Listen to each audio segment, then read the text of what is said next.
keessa darbanii guyyaa kudha arfaffaatti cehaati jiru. Mee namoota alaala ta'anii yaadan garuu ijaan isaan hin argineef haalachi jiru maal fakkaata? Mee walumaa galatti waan isaan keessa jiranii fi haala naannoo mana hidhaa sana keessa jiru akka maatiitti waan sin qonnamu waan sinitti dhagahamu kana nutti hime. Yeroo jenne haalachi jiru hedduu nama gaddisiisa.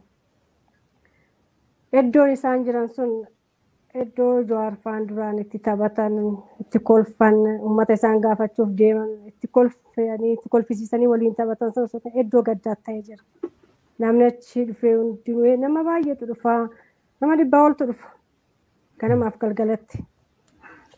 Hundinuu bo'anii gaddanii akka namni nama jalaa du'etti bo'anii waliin boonyetti achi deemna. Maal boottan jedhanii isaantu uummata isaanii lolaayyuu. Nama gaddisiisa hedduu dubbachuuf ni ulfaata. Dajana xiqqaanis guddaanis haadhootiin hundinuu bo'anii biraa galan hedduu ulfaataadha.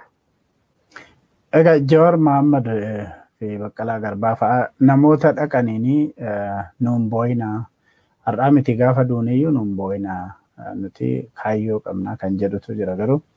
Mee waan isaan jedhanii namoota jedhaniitti yookiin waan isiniin jedhan gara boodaatti deebina. Amma namni tokko lafuma ka'ee dhaqee hin boo'u maaltu mee nutti himi maalirraa ka'uudhaan qaamni isaanii maal fakkaataa haalli isaanii maal ilaaleeti namni kun kan boo'u yeroo isaan argu. Dajanee Jeenis ta'ee Baqqalaan Hamzaan Shamsuun hundinuu qaamni isaanii bareedan sun hin jiru. Warra duraan beekan osoo hin ta'in warra haarawaa ta'an. Hedduu nama gaddisiisa qaamni isaanii irraa dhumee daalachatanii lafee fakkaatan. Dhugaan siin jira baay'ee nama gaddisiisa. Hangara kiyyaan ijaanuu isaan arguun natti ulfaata. Of jajjabeessee on seen yoo isa argu nan boo'a. Natti ulfaata hedduu Dajanee hedduu gubannee jirra. Ana qofaa miti namni hundinuu namni achi dhufu hunduu nama boo'u. Maaliif boottan jaaniit isaan deebisanii jajjabeessanii qabsoodha kun kaayyoo keenya. Uummata Oromoo meeqatamtu dhumee kumaatamaan ijoolleen itti dhumtee kaayyoo san galmaan osoo hin gahin ammallee deebinee waan isaan keessa seennaa jirra. Diinni nurratti ba'uutti jirti. Nuti hedduu aaru jira. Kana nu dhagaamu jira jedhanii uummata sossobanii jajjabeessanii nu jajjabeessaa nu gargaara. Lolaa qabsaa maree nutti boo'inaa jaaniit uummata jajjabeessanii deebisan garuu uummanni waan takka jabaachaa hin jiru. Waan takka nu jiraachuu qabdan jaanii nu jiraachuu qabdan. Nuti yoo isin hin jiraatiin Oromoon hin jirtu. Isin duunaan Oromoon hin jirtu jedhanii. Nu isaanis yoo ka boottan taate gadoo duune boodan boo'ina amma nu bu'aa jedhanii. Amma nu bu'aa jechaan isaanii qabsootti jirru kana. Saniif. Amma qabsoo kanatti birmadhaa jechuu isaaniitu maal jechuu isaaniiti amma nuun boo'ina. Amma cinaa isaanii dhaabachuu qaban. Cinaa isaanii dhaabatanii isaan gargaaruu qaban. Isaan eenyuuf jecha du'aa jiran. Ofii jaatiitti waan takka jiraachaa jiran Dajanee. Uummata kanaaf jiraachaa jiran. Uummata kanaaf miidhamaa jiran. Uummata kanaaf du'aa jiran. Uummanni isaanii immoo yoo cinaa isaanii dhaabatanii Oromoon cinaa isaanii dhaabatan adda isaanii duunomaa bu'aan qabu. Tarii seenaan bifatanii du'uu danda'an. Garuu Oromoon gaafa isaan du'an hedduu miidhame yoo beekan. Amma yeroo dhattee yeroo baay'ee situ dhaqaa baay'ee sitti dhaga'amee deebitaa maatiin kaanis akkasumatti qaamni isaanii baay'ee huqqatee ol ka'uufaa hin danda'anii kan jedhu jira waanan fagoo jiruuf waanumaan dhaga'een dubbadhaa otoo sana sirriitti nutti himte. Egaa galachi boochanii baay'ee isinitti dhaga'amee galtaa yeroo manatti galtee jettu mee maal yaadda maaltu uumama jettee fa maal yaadda halkan kana fa'aa yeroo biraa galtee jettu. Akkuma bo'eettiin galaa Dajanee galeet sirrii biran fudhatu. Hin caqasnaa yoo waa xiqqishuma korshaanii kaan hin caqasnaa qalbii nu takka nu raftee hin jirtu Dajanee. Takka rafnee hin jirru wallahi kaanetti Akkanuma caqasaa bulee kus jedhe kaan itti bilbilee waan akkanaa uumamee ta'a jedheetan yaaddoo cimaa keessa jira yaaddoo cimaa keessa jira hirribni takka nu fudhataa hin jiru. Maal dhageenya ka jiru ganama gabariitee deemnee isaan achitti hin jiraniif hin jiranii isaanii hubannutti ni jarjarra. Mee haadha Jawaar nan beeka umuriidhanii nama guddaadha isaanii wanta akkasii ilma tokkicha qabu natti fakkaata. Wanta akkasii cimaa ta'a. Mee isaanu akkamitti maal jedhu yeroo akka ammaa kana maal keessa jiru mee nutti walumaa galatti obboleettidha obbolaa biraas waan qabuuf maatii keessa waan jiru mee nutti. Maatiin gaddeeddu keessa jira Dajane. Haati teenya dhuftee giddi nyaachisettee dhuftee bira seentee isa laallan giddi nyaachisuu dhiisiti ofii boottee biraa deebite. Daqiiqa takka biran turre. Ittuun dubbanne itti dubbatuu dadhabdee jaan arginaan. Dubbachuu dadhabeetiin biraa ba'e jettee baate. Gaarii dhagaamee gama tokkoon garuu jarri kun har'a gara bultii 13 fixanii gara bultii 14ffaatti ce'aa jiru nyaata lagannaa kana. Gara biraatiin immoo lakkii wanta akkasii hin jiru jedhanii warri waallee haasa'antu jira. Mee ati egaa guyyaatti yeroo 2 dhaqxa. Mee maal jetta waan akkasii? Waan isaan haasa'an kun hundinuu waan hin jirre haasa'an. Baqqalaan Istaayee Hamzaan dhiibbaa dhiigaa qaban. Nin dhagaas nin argaas waan isaan jedhan jira akkan. Cuukkoo nyaatanii jaaniit irratti qoosaa jiran. Jawaar immoo gonkumaa cuukkoo nyaatu hin jaalatulleedha. Hin geessunuufillee. Tarii uummanni takka warra biyya fagoo isaan gaafachuuf yoo dhufu waan akkasii fidee danda'a. Ka fidan saniyyuu hin galchinu. Baasaan jedhaniit baasne hidhamtoota gara biraa jirtuuf ijoollee eegdota isaafaaf kennina. Cuukkoo jeen hin jaalatu, Gaash Baqqalaan hin nyaatu, Hamzaanis hin nyaatu isaan waan dhiibbaa qabaniif. Inni daa'imummaarraa hin fedhu. Manattuu godhannee hin nyaatu waan isaan jedhan kan. Waan kaan immoo wanti xiqqaa achi keessa jiruyyuu gaarbeejitti guree naqee Jawaar. Nyaachuu dhiisiti yoo dhugaa rabbi taate. Poolisoonni achi jirtuyyuu quba qabdi. Namni hedduu quba qaba kan.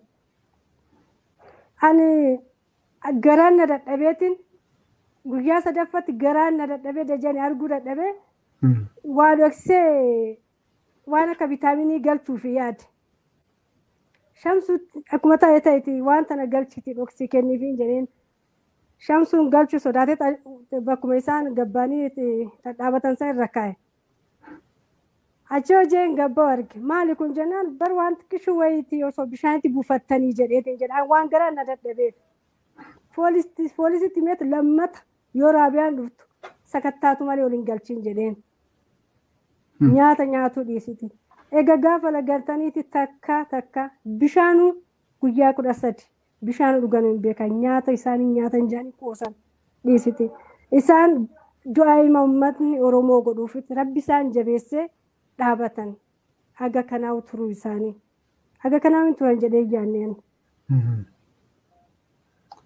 Beekatuma olola irratti oofaa jiran. Mee ololli gabaa tokko ta'ee kun waan lubbuuti yeroo namni tokko kaayyoo qabu sanaaf nyaata lagatee lubbuu isaa irratti murteessee akka ammatis natti himtu nama biraarraa dhaga'u Jawaar fa'aa baay'ee huqqataniiti qaqal'ataniiti ol ka'anii deemuu hin danda'anii nama dubbisuu hin danda'anii ija banachuudha yeroo dadhabantu jira yeroo jedhamu. Warri waan akkasii kana odeessu maal sitti fakkaata? Maal irraa ka'aniiti? Lammata immoo namoota akkasii maal jettaan maal sitti fakkaatu namoonni akkasii? Namoota akkasii maal jedhaan Dajane?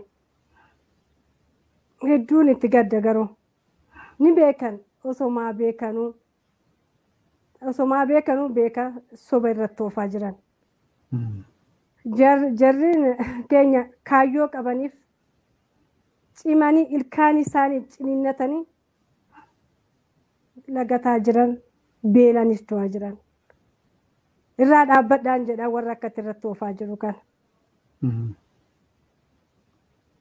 Mee akka Jawaar fa'aa waa nyaatanii maanguddoonni hedduu dhaqanii har'umalee yeroo ani taasofnu kana ustaazonni dhaqanii kan akka Leencoo Lataa Daawud Ibsaa fa'aallee dhaqanii waa nyaadhaa jennaanini kana nutti hin kaasina nuti kaayyoo qabna yoo jaarsummaadhaaf ta'ellee jara warra nu hidhetti dhaqaatee hittimaa kaayyoo qabna kan jedhu dubbate Jawaar egaa dhaqanii arganiiru jechuudha.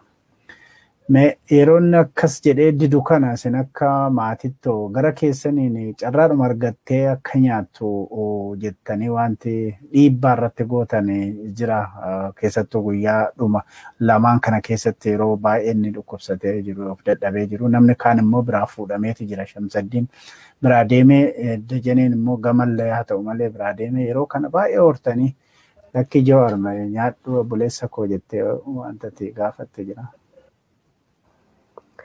Haga duraa san baay'ee irratti dhiibbaa godhaa turre. Boodarra garuu dhuma kanarra waa'ee nyaataa iyyuu nutti hin dubbatina. Haamilee nu kenna, nu jajjabeessa. Nuti qabsootti jirra, nu jajjabeessa haamilee nu kenna malee dhuftanii nutti simboyina nyaata illee nyaadhatanii lammuu nu kadhatinaa jedhanii.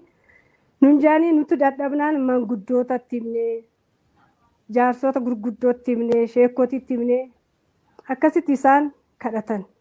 Kadhatanii illee homaa jibbaatan haga guyyaa irraa ga'utti. Kadhatanii jibbaataniit bu'anii biraa ba'an.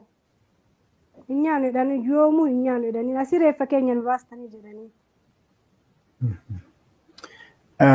Egaa inni kanatti kutateeti hin nyaannu jedhanii obbo Baqqalaanis akkasumas Hamzaani yeroo isaan egaa kaayyoo keenya sanaa fi kaayyoon keenya galma ga'utti kan jedhudha. Inni guddaan isaan jedhan maatii keenya hin daddarbina.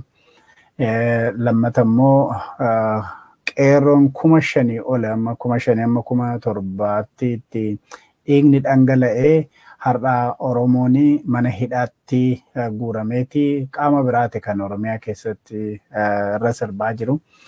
Kanaaf kun dhaabbachuutu irra jira kan jedhudha. Kanaan kun ta'uu baannaan salphina uummata Oromoo teenyee ilaalludha kanarra inni dubbataa ture. Warra jaarsoliidhaan kan jedhamu. Kanaaf mee uummata Oromoo irraa maaltu eegama jettu keessa biyya alaas haa ta'u biyya keessa akka maatiitti mee uummata kanatti ergaa dabarfadhu jabeessiti. Ani uummata kanatti kan ergaa dabarfadhu Dajanee. Jarri kun maaliif akka miidhamaa jiru maaliif akka du'aa jiru hin beekan wallaalaniiti miti. Garuu amma immoo booda sheenaanii eega isaan du'an booda isaan du'anis maqaan isaanii galmaa'ee ta'aaf. Booda eega isaan du'an booda sheenaanii boorra iyyuurra ammuma osoo isaan lubbuun jiran cinaa dhaabbatanii iyyuufii qaban. Akka gaariitti iyyuufitti qaban akka salphaatti illee waan ilaalamu miti. Ani hedduun gaddara jenne hedduu bakka obboleessa kiyya Jawaar bakki kun isaan hin malu. Gonkumaa isaan hin malu. Bakka jiru osoo agartee hedduu si gaddisiisa jenne bakka isaan hin malle jira bakka isaan hin malle eenyu kanaan isaan hin yaanne garuu saba kiyya ummanni kiyya miidhamee jedhee bultii ofiitiin ta'an ofiitii takkaa buleen beeku Jawaar akka isaan garaa jaalata jedhanii kanallee takkaa garaa jaalatee hin beeku. Yeroo hundi uummata kiyyaaf saba kiyyaaf Oromoof jedheet akkatti gubata. Akka inni gubate kanatti akka nafne akka aaretti akka gubateetti akka hin duune uummata Oromoo saba bal'aa kaa ciraa dhaabadhaan jaa. Ani hin beeku. Awwaanin siniin jedhu hin beeku. dhugaa isa jirtuun garuu uummata kanaafaan dhugaa jirtu saniin himaaf dhugaa jirtu takka sobalee qaqqabaan jiru. An guyyaa tokko osoo ofii jiraate osoo ofii biyya irraa dhufee sana takka feesti bashannanee jiruu gaarii osoo jiraachuu danda'u obboleessi kiyya dhufee asitti ganaa isaanii jecha gubataa jira. Yoo dhageessan yoo dandeessan yaa Oromoo kaa cinaa dhaabadhaan ja'a. Booda isheen oftanii inni duusomaa miti. Sheenaan bifatee du'a. Taakaa cinaa dhaabadhaan jedha obboleessa kiyya. Obboleeyyan kiyya hundaa warra mana hidhaa jiru cinaa dhaabbadhaan ja'a. Dajanee hedduu ulfaata. Naagalaa wanti itti dhaga'amu waan cimaadha. Mee iddoo Jawaar iddoo hin malleef kan inni jiru jette amma yeroo dubbattu. Mee iddoon hin malle sun iddoon akkanatti baay'ee si quuqee akkati dubbattu si godha kuni iddoon hin malle suni mee maaltu achitti akkasitti baay'ee garaa si nyaate maaltu jira akka iddoonni jiru sun mee nutti himi maal fakkaata? Hedduu Dajanee maalis jira hedduu nama gaddisiisa garuu.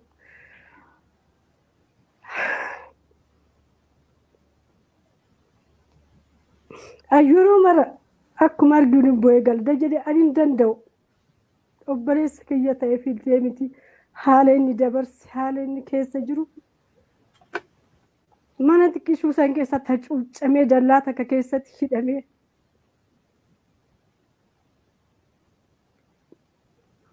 Ana obboleessa kiyya Dajanee lubbuu kiyyaan dabarsee kennaaf hedduulleen jaaladha. Ana obboleeyyan xiyyaa'aan an jaaladhu waan jaalatan natti fakkaatu keessa dabree jaalala isaaf qabu. Yeroo margaleetti nan bu'a. Isa duratti ciniinnadheetuman biraa deema. Har'allee ciniinnadheetuman gadi qabadhee biraa deema.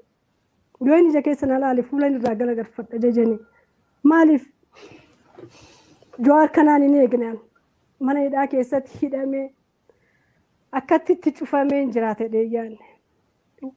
Ofii isaatiin taane maatii isaatiin taane Oromoo jecha akkatti gubate. An dhugaa isaa Rabbi arguun jedha. Homaan jedhu. Yoo manni Oromoo arguu dadhabe dhugaa isaa Rabbi argu.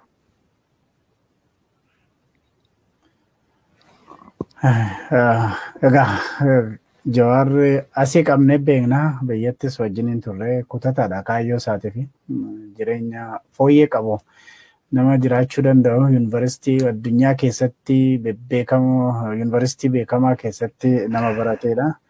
PhD isaatii fi otoo asitti nu biratti asitti baradhu yuunivarsiitiiwwan adda addaa wal dorgomaniyyuu kan dhiisee Oromoodha qabsoo Oromoof galee. Egaa abdiin kiyya Oromoodha fi Rabbi nu kalaqee kan jedhes kanaafi egaa Rabbi maatii isaa ta'u uummata Oromoo maddii haa dhaabbatu jedha. Egaa mee har'aa fi kana caala baay'ee si dubbisu jedhu mooshinii keessa galteeti jirta. Wanti tariin hafee kan jettu otoon carraa kanatti fayyadamee waa dubbadhee gaariidha kan jettu yoo jiraate Raabiyaa mee itti daballeeti cufna sagantaa keenya naagala obboleessa tokkicha keessattuu nama obboleessa tokkicha jiru kana yeroo mana hidhaatti deddeebitee ilaaltu salphaa miti. Na hafe wanti jettu yoo jiraate yaadatti dabaltee finna.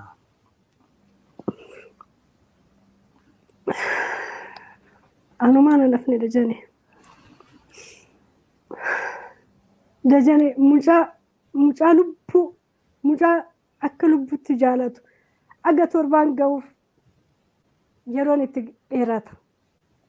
Yoomi guyyaan ga'e kamsaan ga'e guyyaa mucaa argite jetti dubbisuudha. Mucaa ofirra dubbisuu dadhabe eeyyeen Oromoo isaallee dubbisuu dadhabe Dajanee.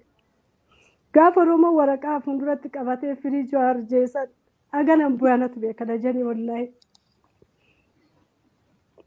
Ani beeku Dajanee.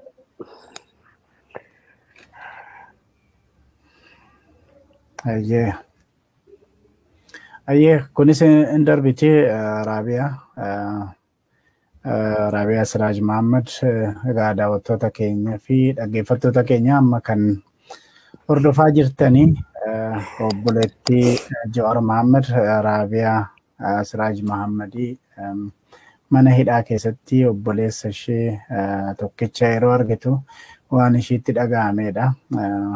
Mana keessan teessanii hunduma keessanuu wanta akkasinitti dhaga'amu hin beekna. Egaa qophii har'aa kanumaan xumurra qophii biraatiin walitti deebina. Egaa gara biraatiin immoo iddoo yoo danda'ame karoo warri abukaatota warra nyaata lagatanii kun maal jedhu warri ogeeyyii fayyaas maal jedhu kan jedhu hordofnee kan isinii dhiyeessinu. Egaa turtiin wajjin turtaniif hedduu galatoomaa jedha. Sagantaa keenyas kanumaan goolabna.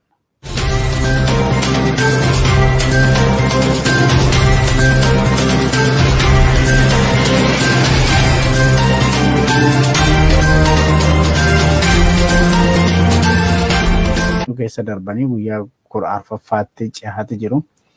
Mee namoota alaala ta'anii yaadan garuu ijaan isaan hin argineef haalachi jiru maal fakkaata? Mee walumaa galatti waan isaan keessa jiranii fi haala naannoo mana hidhaa sana keessa jiru akka maatiitti waan sin qonnamu waan sinitti dhaga'amu kana nutti hime. Yeroo jenne haalachi jiru hedduu nama gaddisiisa.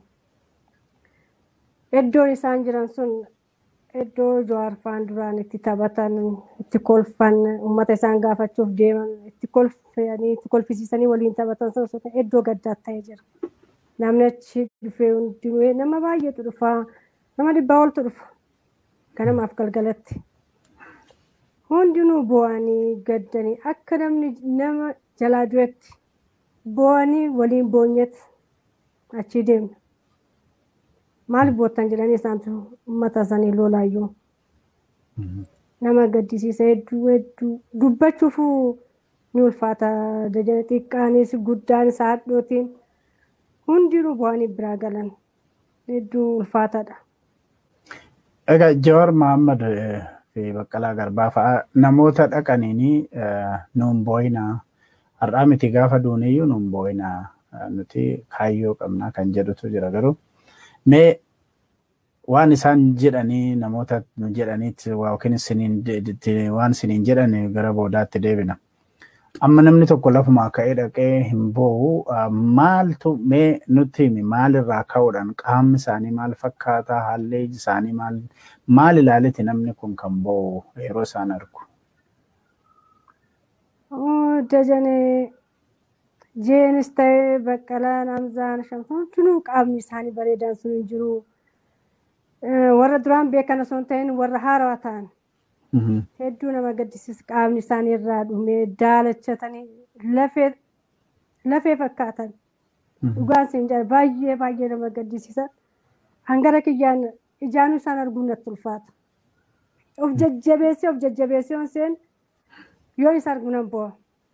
Natti ulfaata hedduu dajan hedduu gubannee jirra. Ana qofaa miti namni hundinuu namni achi dhufu hunduu nama boo'u. Maaliif boottan jaaniit isaan deebisanii jajjabeessanii qabsoodha kun kaayyoo keenya. Uummata Oromoo meeqatamtu dhumee mukumaatamaan ijoolleen itti dhumtee kaayyoo san galmaan osoo hin gahin ammallee deebinee waan isaan keessa seennaa jirra. Diinni nurratti bahuutti jirti. Nutu hedduu aaru jira. Kana nu dhagaamu jira jedhanii uummata sossobanii jajjabeessanii nu jajjabeessaa nu gargaara. Lolaa qabsaa maree nutti boo'inaa jaaniit uummata jajjabeessanii deebisan garuu uummanni waan takka jabaachaa hin jiru. Waan takka nu jiraachuu qabdan jaanii nu jiraachuu qabdan. Nuti yoo isin hin jiraatiin Oromoon hin jirtu.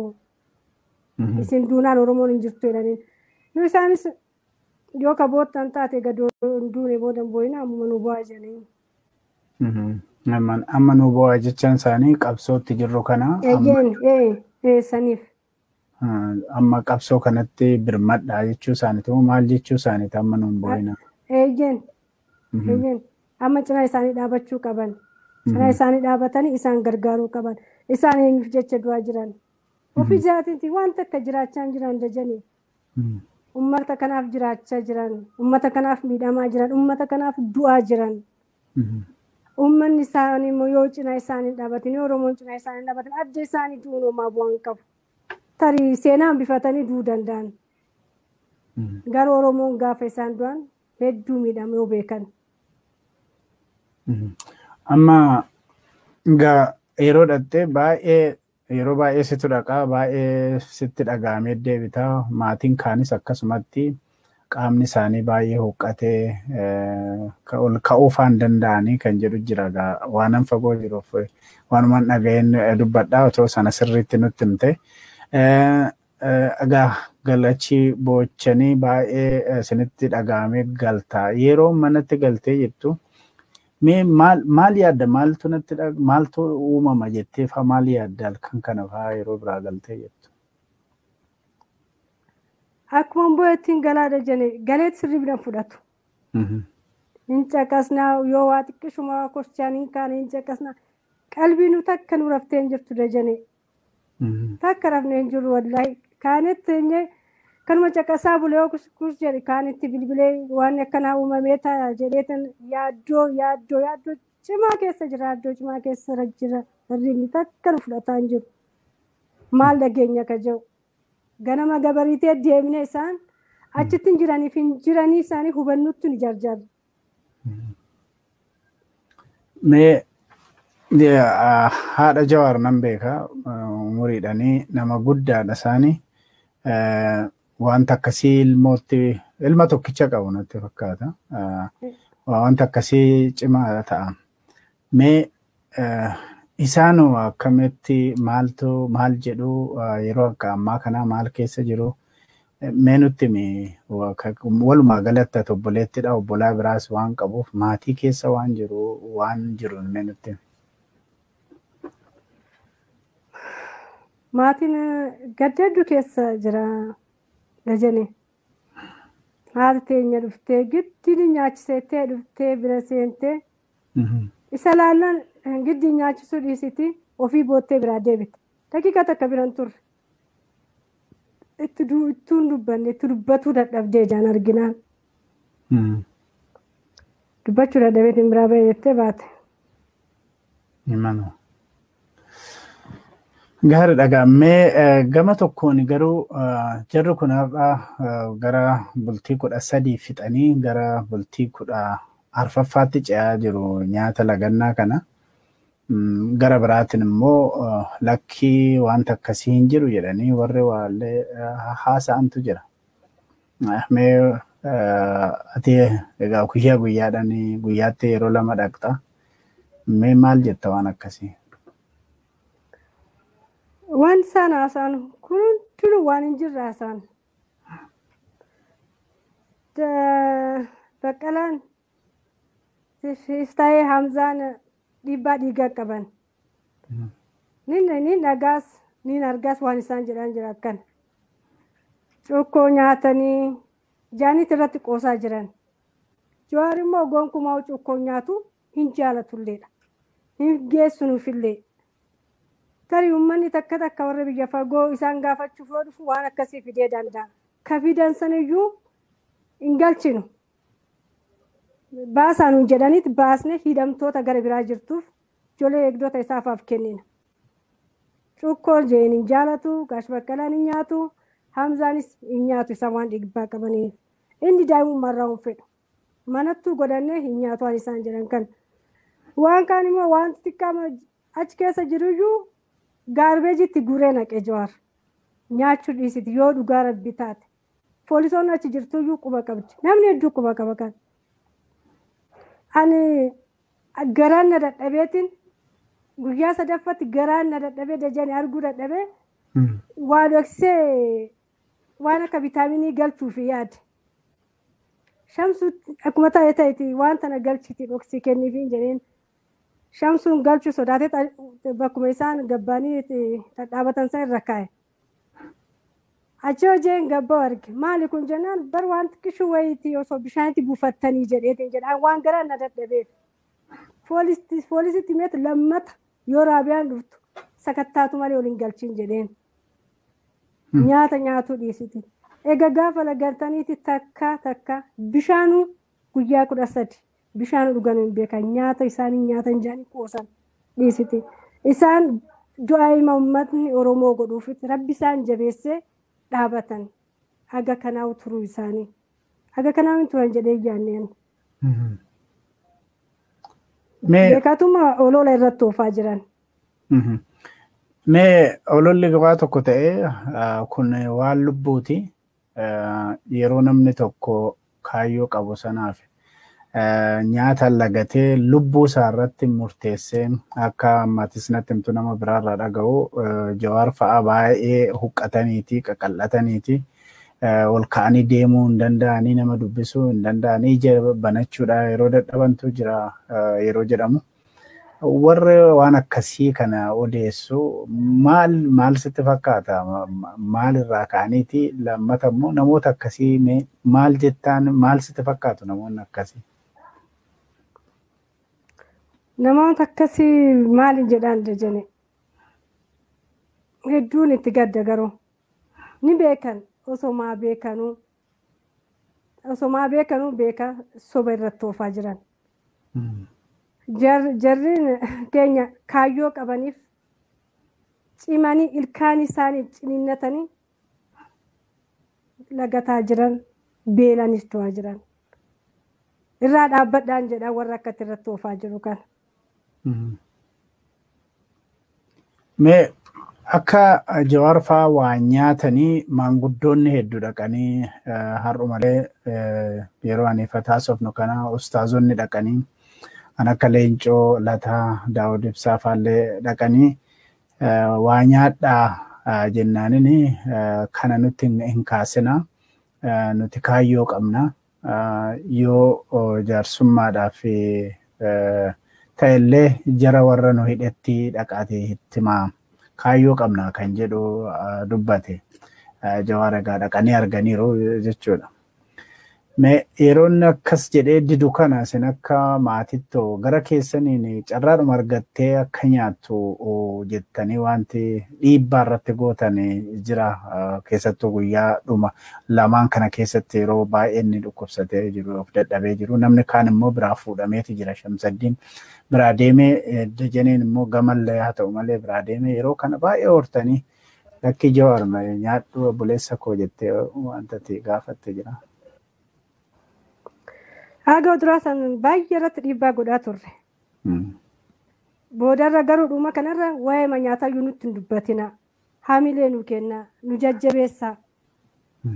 Nuti qabsootti jirra, nu jajjabeessaa haamilee nu kenna malee dhuftanii nutti simboyina nyaata illee nyaadhatanii lammuu nu kadhatinaa jedhanii. Nun jaanii nuti dadhabnaan manguddootatti himnee, jaarsota gurguddootti himnee, sheekotitti himnee akkasitti isaan kadhatan. Kadhatanii illee maa jibbaatan haga guyyaa irraa ga'utti. Kadhatanii jibbaataniit waanii biraa baan. Hin nyaannu jedhanii yoomuu hin nyaannu jedhanii asii reeffa keenya nu baastanii jedhanii. Egaa inni kanatti kutateetii hin nyaannu jedhanii obbo Baqqalaanis akkasumas Hamzaani yeroo isaan egaa kaayyoo keenya sanaa fi kaayyoon keenya galma ga'utti kan jedhudha. Inni guddaan isaan jedhan maatii keenya hin daddarbina. Lammata immoo qeerroon 5,000 ol amma 5,000 amma 7,000 itti dhiigni dhangala'ee har'a Oromoon mana hidhaatti guurameeti qaama biraati kan Oromiyaa keessatti irra sirbaa jiru. Kanaaf kun dhaabbachuutu irra jira kan jedhudha. Kanaan kun ta'uu baannaan salphina uummata Oromoo teenyee ilaalludha kanarra inni dubbataa ture. Warra jaarsoliidhaan kan jedhamu. Kanaaf mee uummata Oromoo irraa maaltu eegama jettu keessa biyya alaas haa ta'u biyya keessa akka maatiitti mee uummata kanatti ergaa dabarfadhu jabeessiti. Uummata kanatti kan ergaa dabarfadhu Dajanee. Jarri kun maaliif akka miidhamaa jiru maaliif akka du'aa jiru hin beekan wallaalaniiti miti. Garuu amma immoo booda sheenaanii eega isaan du'an booda isaan du'anis maqaan isaanii galmaa'ee ta'aaf. booda isa eegesaan du'an booda sheenaanii boorra iyyuurra ammuma osoo isaan lubbuun jiran cinaa dhaabbatanii iyyuufii qaban. Akka gaariitti iyyuufitti qaban. Akka salphaatti illee waan ilaalamu miti. Ani hedduun gaddara jenne hedduu. Bakka obboleessa kiyya Jawaar bakki kun isaan hin malu. Gonkumaa isaan hin malu. Bakka jiru osoo agartee hedduu si gaddisiisa jenne. Bakka isaan hin malle jira. Bakka isaan hin malle eenyu kanaan isaan hin yaanne. Garuu saba kiyya uummanni kiyya miidhamee jedhee bultii ofiitiin taane ofiitii takkaa buleen beeku Jawaar. Akka isaan garaa jaalatanii kanallee takkaa garaa jaalateen beeku. Yeroo hunda uummata kiyyaaf saba kiyyaaf Oromoof jedheet akkatti gubata. Akka inni gubate kanatti akka nafni akka aareetti akka gubateetti akka hin duune uummata Oromoo saba bal'aa kaa ciraa dhaabadhaan jaa. Ani hin beeku. Awwaanis isiniin jedhu hin beeku. Dhugaa isa jirtuun garuu uummata kanaafaan dhugaa jirtu saniin himaaf dhugaa jirtu takka sobalee irra qaqqabaa hin jiru. An guyyaa tokko osoo ofii jiraate osoo ofii biyya irraa dhufee sana takka feetti bashannanee jiruu gaarii osoo jiraachuu danda'u obboleessi kiyya dhufee asitti ganaa isaanii jecha gubataa jira. Yoo dhageessan yoo dandeessan yaa Oromoo kaa cinaa dhaabadhaan jaa. Booda isheen oftanii inni duusomaa miti. Sheenaan bifatee du'a. Taakaa cinaa dhaabadhaan jedha obboleessa kiyya. Obboleeyyan kiyya hundaa warra mana hidhaa jiru cinaa dhaabbadhaan jaa. Dajan hedduu ulfaata. Naa galaa wanti sitti dhaga'amu mee waan cimaadha. Mee iddoo Jawaar iddoo hin malleef kan inni jiru jette amma yeroo dubbattu. Mee iddoon hin malle sun iddoon akkanatti baay'ee si quuqee akkati dubbattu si godhe kuni iddoon hin malle suni mee maaltu achitti akkasitti baay'ee garaa si nyaate maaltu jira akka iddoonni jiru sun mee nutti himi maal fakkaata? Hedduu Dajanee maalis jira hedduu nama gaddisiisa garuu.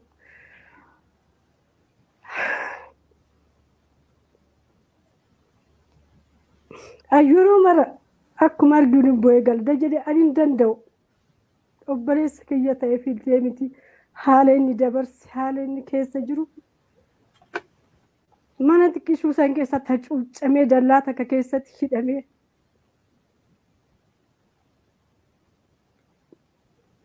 Ani obboleessa kiyya Dajanee lubbuu kiyyaan dabarsee kennaaf hedduullee hin jaaladha. Ani obboleeyyan xiyyaa an jaaladhu waan jaalatan natti fakkaatu keessa dabree jaalala isaaf qabu. Yeroo margaleetis nan bu'a. Isa duratti ciniinna dheetuman biraa deema. Har'allee ciniinna dheetuman gadi qabadhee biraa deema. Yoo inni ija keessa na laale fuulan irraa galagalfadha Dajanee. Maaliif Jawaar kanaan hin eegnaan mana hidhaa keessatti hidhamee akkatti itti cufamee hin jiraate dheeyyaanne. Ofii isaatiin taane maatii isaatiin taane Oromoo jecha akkatti gubate.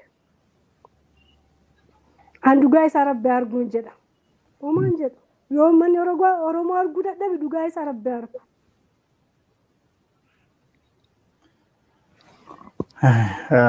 Egaa Jawaar asii qabnee beeknaa biyyattis wajjin turre kutataadha kaayyoo isaatii fi jireenya fooyyee qabu. Nama jiraachuu danda'u yuunivarsiitii addunyaa keessatti beekamoo yuunivarsiitii beekamaa keessatti nama barateedha. PhD isaatii fi otoo asitti nu biratti asitti baradhu yuunivarsiitiiwwan adda addaa wal dorgomaniyyuu kan dhiisee Oromoodha qabsoo Oromoof galee. Egaa abdiin kiyya Oromoodha fi Rabbi nu kalaqee kan jedhes kanaa fi egaa Rabbi maatii isaa ta'u uummata Oromoo maddii haa dhaabbatu jedha kan biraa. Egaa mee har'aa fi kana caala baay'ee si dubbisu jedhu mooshinii keessa galteeti jirta. Wanti tariin hafee kan jettu otoon carraa kanatti fayyadamee waa dubbadhee gaariidha kan jettu yoo jiraate Raabiyaa mee itti daballeeti cufna sagantaa keenya naa galaa obboleessa tokkicha keessattuu nama obboleessa tokkicha jiru kana yeroo mana hidhaatti deddeebitee ilaaltu salphaa miti. Na hafe wanti jettu yoo jiraate yaadatti dabaltee finna.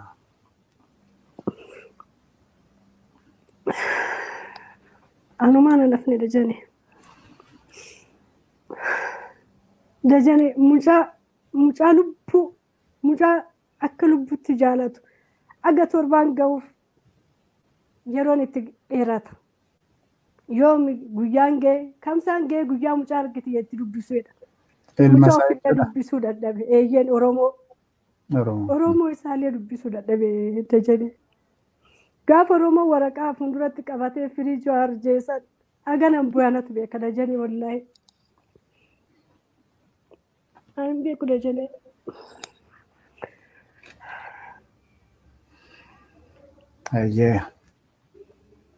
Ayyee kunis hin darbiti Raabiyaa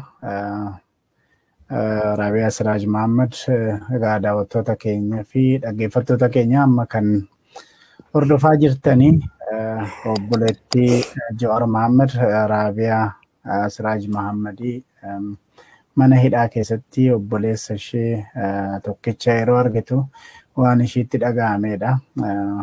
Mana keessan teessanii hunduma keessanuu wanta akkasinitti dhaga'amu hin beekna.